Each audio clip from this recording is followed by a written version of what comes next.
"You're not invited to Thanksgiving," my father said, his voice colder than the November air. For years, I poured thousands into this family, including $8,000 just last month, believing money could buy belonging. But when he cut me out, I realized I was never a daughter, just an ATM. Families are supposed to protect you, not discard you. And as their laughter filled a house I paid to keep warm, a thought seared through me. What happens when the one they've exploited all their lives decides to take away the very thing they can't survive without? I grew up inside a house that gleamed even on cloudy days, the kind of shine cameras adore. 2 stories, cream siding, navy shutters, a porch swing that never dared to squeak. Neighbors called us the American dream, and my parents learned to pose like saints. My smile was a script I performed on demand, teeth bright, jaw tight, words measured. In every photo, my father's hand clamps Ethan's shoulder. My mother's pearls sit like frost at her throat. If love was light, I learned to stand just outside its beam and keep still. At 37, I manage budgets and people, sign contracts, keep calendars clean. When the water heater died, I covered it before the basement cooled. When Ethan's car failed inspection, I wired money from a conference room between presentations. If love is a ledger, I have kept us solvent with interest. I never asked for parades, only a chair at the table I helped buy, a place set with my name spoken without a sigh. "We're such a perfect family," my mother says whenever neighbors stop by with pie or gossip. Her voice skims across the foyer's polished wood. "We are blessed." Her eyes flick to me, a stage cue for agreement. I nod on schedule. My father absorbs praise like a man rehydrating, hands tucked into pressed slacks. "Couldn't ask for better kids," he says. He means Ethan. You learn to translate a household the way you translate a foreign language. What is said, what is meant, what is forbidden to name. Inside, the house runs on rules so small you can't hold them without cutting yourself. Ethan gets the center slice of roast and the story that swirls after it. I get the dishes and the quiet that scrubs them. When I announce a promotion, my father asks if the parking garage is safe at night, as if my work were a detour between errands. When I pay for the new roof, he taps the receipt and says, "You're practical. That's your gift." Practical is what people call you when they want your labor without your spotlight. On the mantel, a new silver frame catches the afternoon. Beveled, ambitious, engineered to flatter. My mother has curated an exhibition. Ethan in a jersey, Ethan at a party, Ethan with a fish he didn't catch alone. In the largest photo, my parents stand between us, my father folding Ethan inward with a proud crook of his arm. The crop is artful. My hip appears, an obedient curve of charcoal dress. My face is gone, cleanly edited by the frame's edge. If you didn't know better, you'd think the family came with a shadow and the shadow forgot its head. Breath stalls the way it does on black ice. I touch the bevel as if pressure could coax back what was sliced away. "Isn't that a lovely shot?" my mother says, drifting into the room with her lemon sugar hands. She does not look at the absence.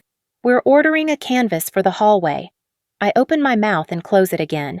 There is no dictionary for being cropped by people who insist they can't imagine life without you. So I rerun my old defense. It's a mistake. It's just framing. It's nothing. In the kitchen, I set my card down for the new winter heating plan, the one that will keep their pipes from splitting when the sky turns iron. $8,000, a number with bone to it. "I'll handle it," I say, because habit wears grooves. My father slides the invoice toward himself without looking at me. "Your brother is the real legacy," he murmurs as if remarking on cloud cover. The word clicks shut like a lid. Legacy, the future they picture themselves inside. It does not include me. Ethan scrolls his phone, laughter bubbling where sincerity should live.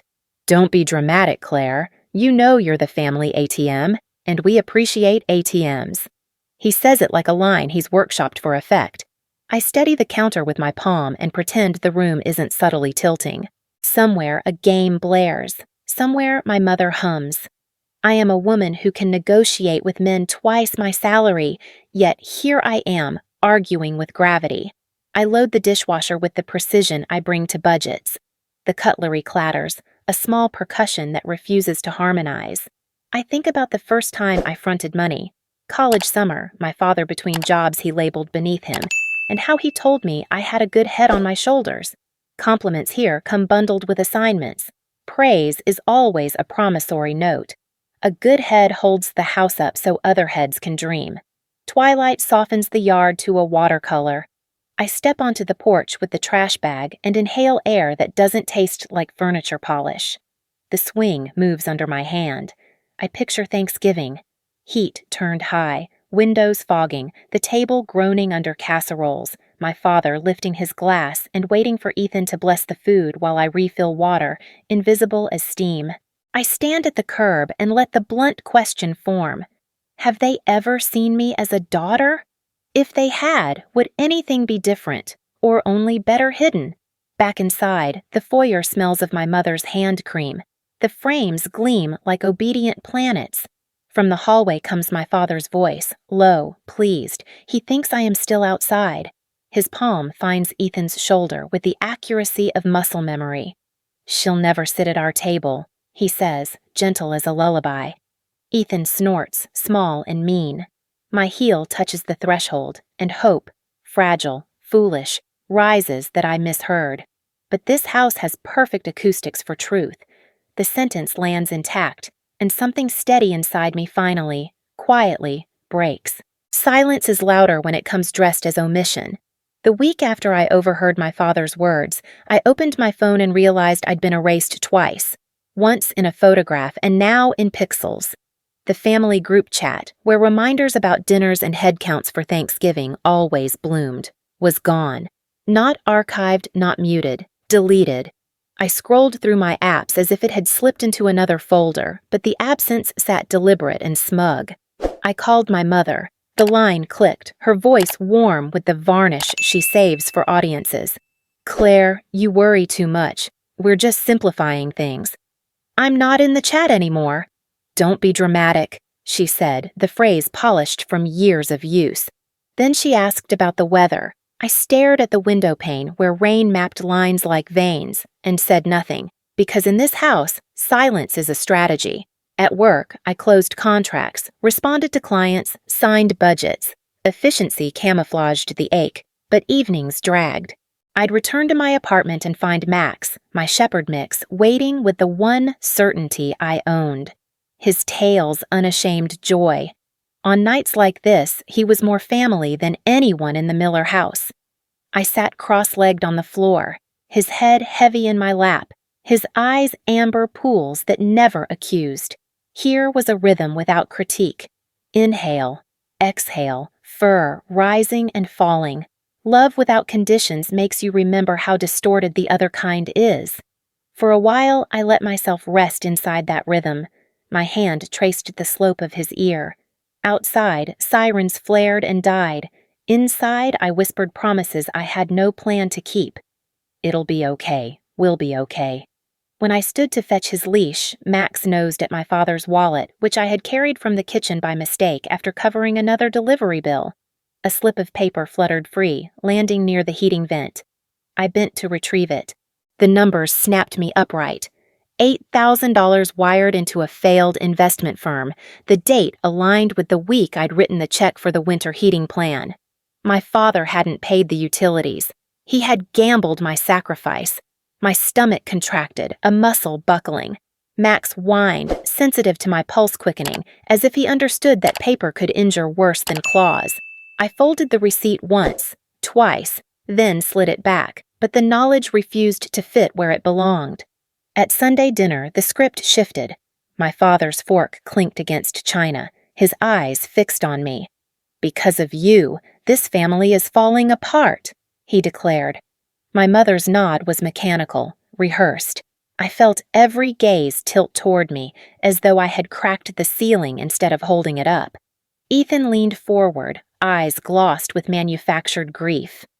"Claire, do you know how much stress you cause me? I can't focus at work. I can't sleep. You're toxic to this family." I studied him the way you study an actor who flubs his line but pretends it was intentional. There it was, the new role he'd chosen, the victim, trembling under my supposed cruelty. My jaw ached from holding still. They wanted me to carry blame like a backpack full of rocks, to apologize for air I hadn't poisoned. Yet, under the weight, something shifted. I began to recognize the choreography. Ethan whispering, my father amplifying, my mother harmonizing. An ensemble piece designed to cast me as villain. That night, unable to sleep, I opened my father's laptop while he dozed in his recliner, television light painting his face saintly. The machine blinked awake with no password changed, files stacked sloppy, emails unsorted. I searched for the name on the investment receipt, and then I found the correspondence. From Dad to Ethan. Subject, future. Once she's gone, everything will be ours. The sentence sat naked on the screen, without ornament or apology. I didn't breathe for 10 seconds, 20. The words weren't metaphor, they were blueprint. My money, my absence, their inheritance. The glow of the monitor sharpened the room into a theater set. My father's snores rumbled like background music. Ethan's laughter echoed faintly from his room.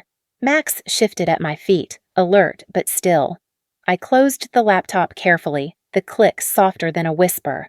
My pulse didn't calm. Because once you see the script, you can't unsee it. And once you know you're not cast as daughter but as obstacle, the story you've been forced to play begins to burn at the edges. It happened on a Thursday evening, the kind of night when the air already tasted like frost. My father didn't clear his throat, didn't soften the blow with ceremony. He stood at the foot of the dining table, his shadow spilling across the plates, and said, "You're banned from Thanksgiving."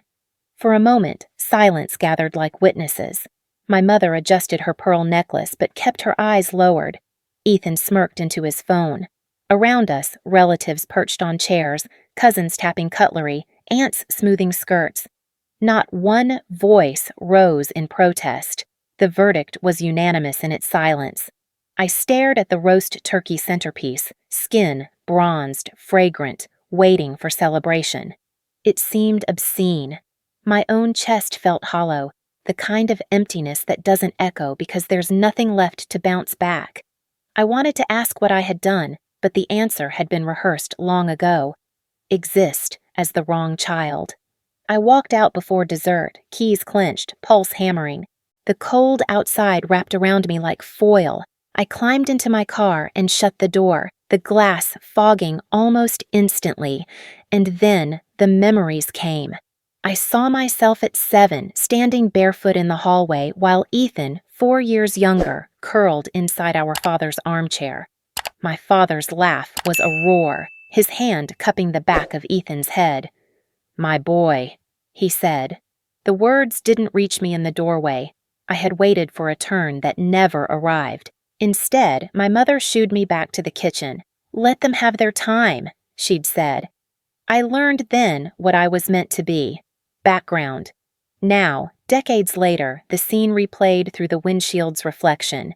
Ethan basking in my father's warmth, me outside the glass.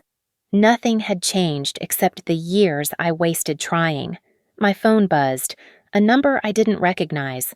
I almost ignored it, assuming spam, but the preview froze my breath. "I know the truth about your family." I didn't reply. Couldn't.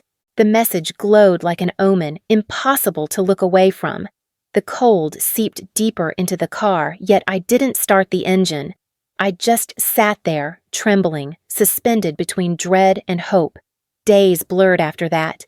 Mornings I dragged myself to work, face arranged into neutrality. Nights I sank into the couch with Max pressed against my legs, his presence the only weight keeping me anchored. But even his warmth couldn't thaw the dark film coating my thoughts. "Maybe they're right," I whispered into the dark. "Maybe I am toxic. Maybe I am too dramatic, too difficult, too unworthy."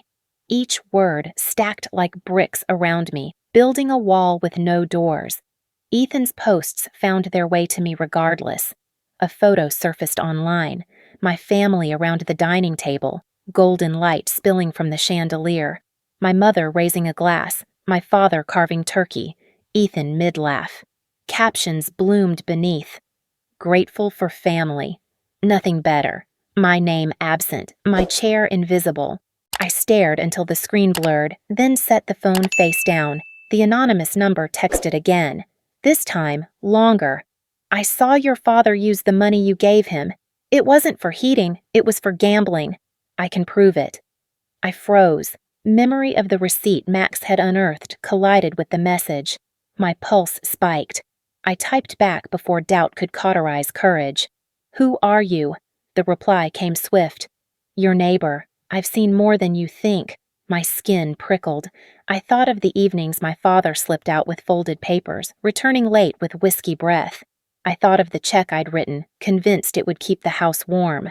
My stomach turned to iron. One night, restless, I searched the stack of files I'd been too weary to organize. Contracts, receipts, all the proof of my practicality. Buried beneath utility statements, I found the contract for the heating system. My name stared back at me in bold letters, owner of record, payer of fees. I read it 3 times. My name. My responsibility. My power. The realization didn't bring triumph. It brought stillness, sharp and terrifying. I had been erased from photos, from dinners, from memory itself. But the house that excluded me relied on a system chained to my signature. They had cut me out, but they could not survive without the one thing still tethered to me. I pressed the papers to my chest, breathing shallow, Max's ears twitching as though he sensed the tectonic shift beneath my skin. The world outside slept, unaware. But in my apartment, something irreversible cracked open. The night I discovered my name on the heating contract, something inside me shifted. For years, I had carried their weight as if guilt were my inheritance, believing I was somehow defective, always the problem. But the documents didn't lie. I was not the family's parasite. I was its spine. They had broken me by telling me I was poison while siphoning every drop of my labor, and for the first time, I saw the shape of the lie. The revelation hollowed me, then filled me with something rawer, rage. It wasn't the kind that flared and faded. It was steady, simmering, the slow boil of decades coiled into one truth. I was never the monster. They were. In the quiet of my apartment, I turned to the only place I hadn't been silenced. Online, anonymous voices unfolded stories that sounded eerily like mine. Daughters erased, sons exalted, money drained, affection rationed like oxygen. Forums, threads, late-night confessions on screens glowing blue in the dark. Each word was a mirror. For the first time, my reflection wasn't crooked. I wrote my own post under a pseudonym. My father banned me from Thanksgiving after I paid $8,000 to keep their house warm. They tell me I'm the problem, but without me, they'd freeze. Responses arrived within minutes. You are not crazy. This is textbook scapegoating. Get out while you can. And then one private message, simple but devastating. You deserve warmth, Claire. I didn't know this person. I didn't know if they were across town or across the ocean. But the sentence pierced deeper than any insult my family had ever branded me with. I bent over my keyboard, tears blurring the letters, and cried until Max rested his head on my knee, patient and steady. For the first time in years, I cried not from confusion, but from recognition. The crying gave way to quiet. In that quiet, fury crystallized. I whispered into the still air, tasting the words like a vow. If they took my warmth, I'll take theirs. Max shifted, ears twitching as if he'd heard the promise.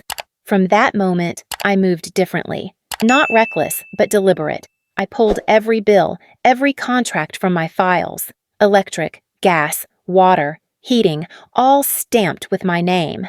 I stacked them neatly, like weapons disguised as paper. Power is rarely loud. Sometimes it waits in fine print. I called a lawyer I trusted from work, explained in halting fragments what I had discovered. He listened, then confirmed what I needed to hear. Claire, legally, you are the account holder. That means full control. They can't touch it without your consent. The validation steadied me. I wasn't planning violence. I wasn't planning spectacle. I was planning truth, to show them what it meant to erase the person who held their survival in her hands. Meanwhile, Ethan sensed the shift. My inbox pinged with password reset alerts I hadn't requested, bank logins, utility portals, even my email. Someone was trying doors they had no keys for. I tightened security, changed passwords, enabled authentication. Later, I confirmed through traces that the attempts came from the Miller House Wi-Fi. My brother had traded subtle cruelty for digital theft. I imagined him hunched over his laptop, smug at the idea he could erase me with keystrokes the way he erased me from family photos. But each attempt failed, and I grew stronger with every notification.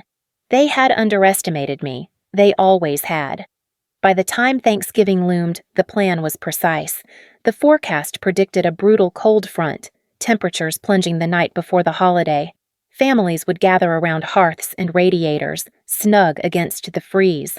Mine would gather too, but without the invisible hand they had always taken for granted. I logged into the heating account one final time. My cursor hovered over the cancellation option. The date field glowed, empty. I typed slowly, deliberately. November 23rd. Thanksgiving Eve. The confirmation message appeared, sterile, almost banal. Your cancellation has been scheduled. I leaned back, staring at the screen as if it were a mirror.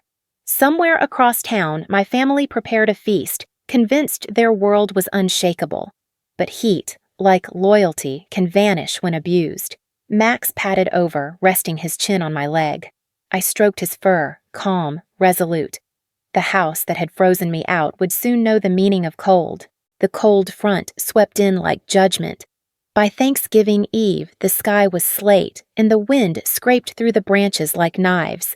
Inside the Miller house, the thermostat clicked uselessly, blowing nothing but silence. Pipes shivered. Frost gathered at the edges of windows. The family had gathered expecting warmth, a feast, a performance for neighbors. Instead, they huddled in coats, breath visible, confusion mounting. The heating company had left behind a receipt, slipped into the mailbox that morning. Paid in full, by Claire Miller. It was both proof and warning. They had warmth once because of me. They had lost it for the same reason. I wasn't there to watch. I sat in a cafe across town, the air heavy with nutmeg and cinnamon, steam rising from my mug. Families filled the booths around me, parents cutting pie for children, couples trading inside jokes, laughter rising and falling like tides. My table was small, solitary, but the air was warm, the kind of warmth that didn't have to be earned with sacrifice. I thought of my family's dining room, silver forks rattling in frozen hands, my father's jaw clenched, Ethan scrolling desperately for answers that wouldn't come. The image brought no joy, only clarity. I didn't want them broken. I wanted them to finally see me, not as a bank, not as a scapegoat, but as someone who existed outside their grip. I touched the rim of my cup and allowed myself a sigh that sounded almost like release. Yet freedom is never clean. Guilt tugged, soft but persistent. They were still my parents, still my brother. Blood complicates justice. But then I remembered my father's words, "She'll never sit at our table." And the guilt thinned like smoke. My phone buzzed against the wood. A text from Ethan. "You'll regret this, Claire." His bravado bled through the screen, but beneath it I heard panic. I set the phone down without replying. Regret was their inheritance, not mine. At the Miller house, chaos grew. My mother wrapped herself in blankets, muttering about the neighbors. My father paced, demanding explanations from service lines that confirmed the cancellation was valid. Ethan erupted, jabbing a finger at my father. "You told me she'd never stand up to us." "Don't blame me," my father barked, cheeks red with cold and fury. "You're the one who convinced me to use her money on that investment." Their voices rose, volleying accusations back and forth, louder and sharper until words became daggers. My mother finally screamed over them, "Enough! This is tearing us apart!" But the damage was too deep. Across the street, a neighbor, one who had watched for years, aimed a phone camera through her window. The Millers, once the model family, now looked like a circus in collapse, coats piled, faces contorted, the house that boasted perfection trembling with exposed rot. Within hours, the video surfaced online. The comments multiplied like wildfire. So much for the perfect Millers. That poor daughter, no wonder she left. Classic narcissistic family dynamics. What had been hidden behind polished shutters was now public theater, and the audience was merciless. Back in the cafe, I opened my phone to the feed. At first, I didn't realize what I was seeing. The familiar wallpaper, the familiar voices unraveling into chaos. Then, recognition struck, and I leaned back, breath caught. The house that erased me was now transparent to strangers. Scrolling, I found a comment pinned to the top. "She's the brave one." She broke free. The words sat heavy, not triumphant, but grounding. For so long, I'd believed freedom meant running until no one could catch me. Now I understood it could also mean standing still while the lies collapsed on their own.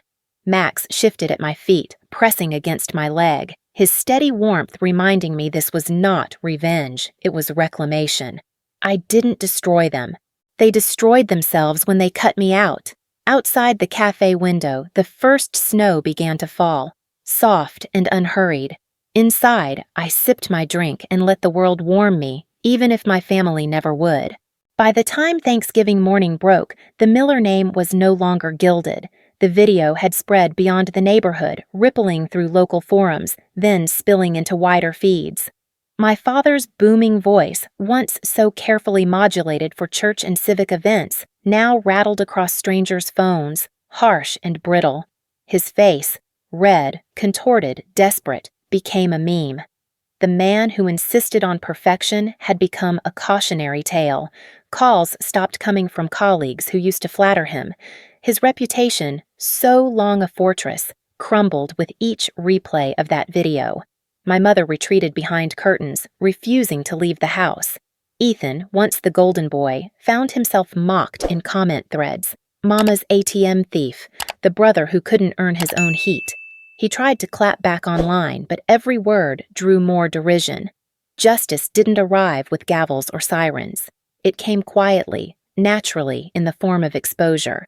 They had crafted an image, now the image had turned on them. For me, it meant something different. Messages flooded my inbox from strangers who recognized the story. "I've been there. My parents chose my brother too. Thank you for saying what I never could." Each one tethered me to a community I hadn't realized existed. People who knew the shape of erasure, who understood the cost of being invisible in your own home. Then, one message glowed brighter than the rest.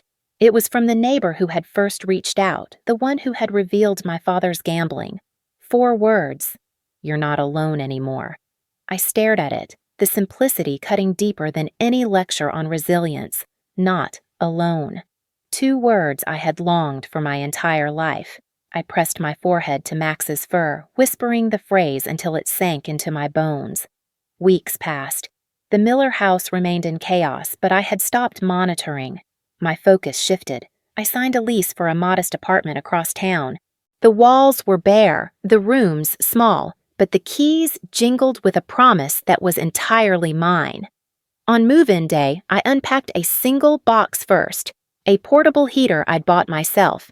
I plugged it in, the coils glowing orange, heat spilling into the room like sunlight.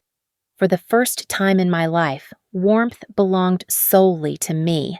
I sat on the floor, coat still on, and cried. Not because I was cold, but because I finally wasn't. It wasn't enough just to survive. I wanted to give shape to the years that had been stolen, to turn silence into testimony. So I returned to the same online space that had steadied me, this time under my real name. I wrote, "My father banned me from Thanksgiving after taking $8,000 from me. I discovered every bill in that house was in my name. I canceled the heat. It wasn't revenge. It was survival. To anyone who thinks they are crazy for feeling erased, you are not. You deserve warmth." The post spread further than I imagined. Replies poured in not with pity, but with solidarity. People called me brave. They called me free. Some even called me an example. I didn't feel like any of those things, but I understood. Sometimes surviving visibly is enough to light the path for others. Late one evening, my phone buzzed with a message request. It wasn't anonymous, not a stranger. It was from a cousin I hadn't spoken to in years, one who had always stayed quiet during family dramas. The message read, "Claire, I believe you. I want out too." I stared at the words until the screen dimmed, heart heavy but steady. It wasn't just my story anymore. It was a pattern repeating across generations, one that could finally be broken.